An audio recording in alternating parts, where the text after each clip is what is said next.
Halo, saya admin dari CVSign. Di video kali ini saya akan share cara membuat naskah hukum pada jurnal Sinta agar mudah diterima dan cepat terbit. Jangan lupa subscribe.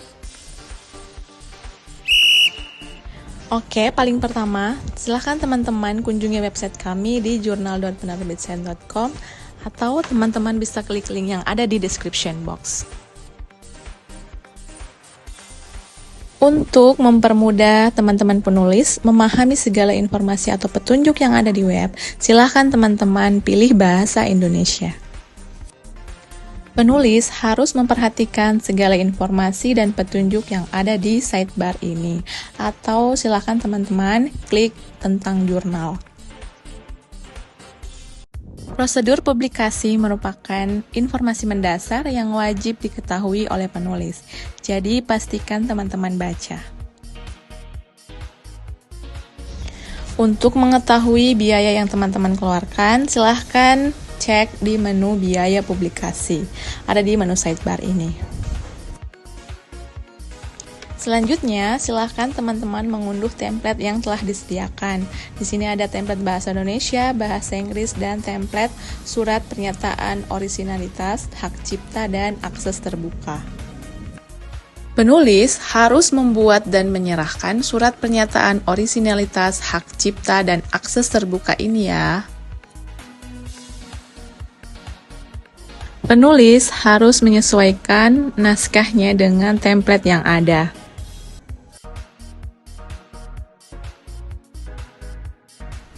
Isi naskah itu harus sesuai dengan pedoman penulis. Untuk informasi tentang pedoman penulis, silahkan teman-teman akses di web kami. Contoh penjelasan umum naskah yang siap untuk disubmit.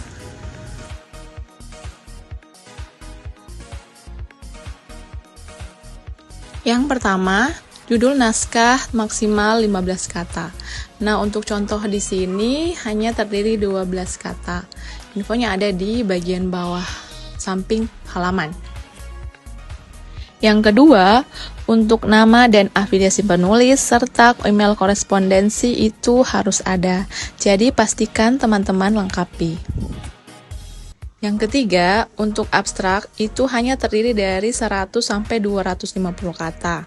Nah, bagaimana cara mengetahuinya? Silahkan teman-teman blok abstrak teman-teman dan lihat jumlah katanya di bagian kiri bawah samping informasi halaman. Yang keempat, kata kunci dalam penelitian itu hanya maksimal 5 kata. Yang kelima, catatan kaki harus sesuai dengan format apa style edisi 7. Serta teman-teman jangan lupa untuk menyertakan halaman yang hanya dikutip. Yang keenam, uraian pembahasan harus ada pada bagian sebelum atau sesudah mengutip norma hukum. Nah, untuk contohnya ini seperti yang ada pada layar teman-teman.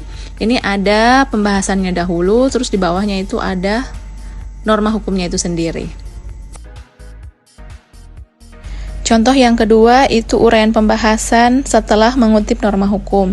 Jadi ada isi pasalnya dulu di atas, kemudian ada penjelasan dari isi pasal tersebut selanjutnya. Contoh uraian pada bagian pendahuluan naskah yang siap untuk disubmit. Naskah itu harus ada analisis kesenjangannya atau biasa disebut dengan gap analysis. Seperti yang kita tahu bahwa analisis kesenjangan itu sendiri adalah pertentangan antara kondisi yang kita harapkan dan kenyataan yang ada. Selanjutnya, naskah itu harus ada state of the art-nya, orisinalitas, dan kebaharuan atau novelty-nya. Maksudnya adalah penulis harus menyajikan penelitian-penelitian terdahulu dengan tema pembahasan yang mirip dengan penelitian teman-teman sendiri. Jadi silahkan cek kesamaannya serta apa yang menjadi pembeda antara penelitian terdahulu dan penelitian teman-teman sendiri. Ini yang biasa disebut dengan novelty. Next, pastikan di naskah teman-teman ada tujuan penelitiannya. Dan saya pikir semua sudah tahu apa tujuan penelitian itu sendiri. Penjelasan pada bagian metode, hasil, dan pembahasan itu harus disesuaikan dengan pedoman penulisan.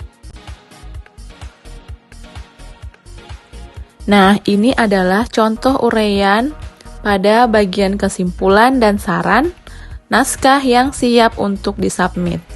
Penulis harus menyertakan setidaknya 15 referensi dengan waktu publikasi maksimal 10 tahun terakhir. Selanjutnya, proporsi referensinya itu setidaknya 70% atau 11 referensi yang berasal dari artikel jurnal Berdoi. Apabila naskah telah siap untuk disubmit, silahkan melakukan registrasi atau pembuatan akun di kolom ini.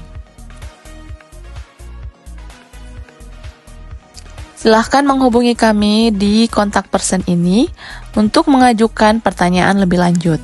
Terima kasih.